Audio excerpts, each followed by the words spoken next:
So, good morning. Good morning. I want to start talking to you people about one thing that you surely never had contact with and probably never heard of. Water. Where's the best one?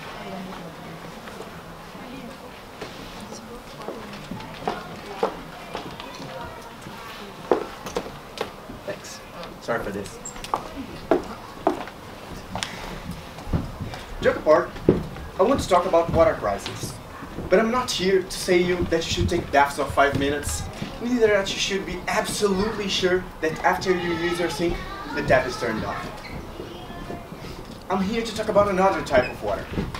One that is unseen, but that is wasted every single day with every single food plate we eat. Virtual water. So, to the people that doesn't know that term, virtual water means that, virtual water is the water that is used to produce something and might not be present in the final product. So, take for example the roasted beef you ate today. That probably got you 5,000 liters of water. Yeah, 5,000 liters of water.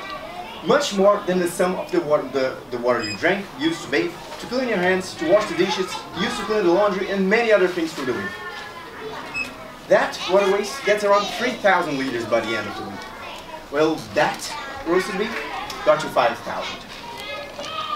So, you might have understood why I'm not here to tell you all that old cliche. Because I want to tackle the real problem, the food we eat. This image shows to us the water that's used to produce 1 kilogram of some foods. And this shows to us where the real problem is. So we need to change the way we eat. It is not a simple thing to do, but we have to do it. We have to do it because the water that we have is little. So this is the water that is on the planet. And just for you to see how the water that we have is little, the water within living organisms enters into account.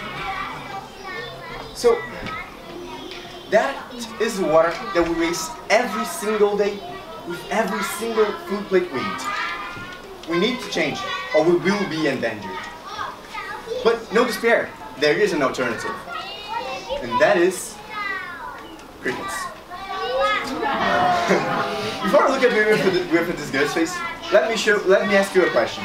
How many of you would be disposed to eat one of those? Okay, that's kind of a surprise, but no problem. Okay, let me try to change the mind of who hasn't raised your hand. So, I want to show you some facts and the reasons that make me so sure that this is the best option. First off, the water comparison. So, we have this graphic that shows us the water that is spent for every kilogram of each food. The average liter per kilogram of this graphic is 6,000 liters and 700. So, crickets, surprisingly, spend only 8 liters of water per kilogram. Yes, 8. 8 liters of water per kilogram. They are 2,000 times more efficient than cows. Secondly, I want to show you the land comparison. So, crickets require 13 times less land to be farmed than cows. And a third of all used land is used for livestock. So this alternative would either increase the production of food, removing many from hunger, or leave a huge amounts of land for reforestation, helping a lot to compensate for all the deforestation that have happened until today. But continuing, the third point is the nutrition. Crickets have 5 times more magnesium than beef, 3 times more iron than spinach, 2 times more calcium than milk, 2 times more fiber than rice, and 10 times more vitamin B12 than salmon. So, not only they're good for the world, but they are also good to you. And, they not only have all these, but they also have all the essential amino acids. So, they will help you to not worry about the search for the balanced diet. But there's still more. The fourth point is the efficiency of feed to food. Cows transform 10% of their body weight into. Cows transform 10% of the feed they eat into body weight. And for every 10 kilograms of food you feed them, you get 1 kilogram of food back. While crickets, however, for every 10 kilograms of feed you get them, you get back 9 kilograms of food. So they are much more efficient than most other animals at producing body weight. And not only that, they are not pesky with the food they eat. While cows require you to create a whole wheat farm to create their rations, crickets, you can serve them with your trash. You can serve them with your organic waste, and they will still happily flourish. But wait, there's more, so hold tight. The fifth point is that they pollute much less. The current system for producing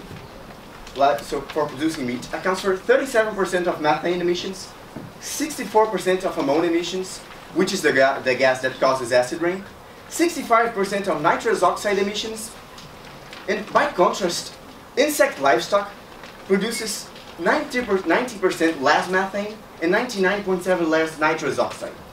And when summed with the other gases, they total 100 times less greenhouse gas emissions.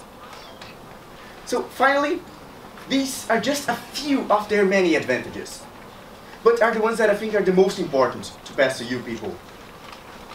But anyway, here's an article with the others. So I hope you understand that crickets are awesome. They require 2,000 times less water, 13 times less land, 9 times less feed is necessary to produce them, many times more nutritive, and pollute 100 times less. Well, I know that eating insects is kind of gross, but actually, when I experimented it, it had a great taste. So before I end here, I want to ask a question to you all once again. How many of you would be disposed to eat one of those?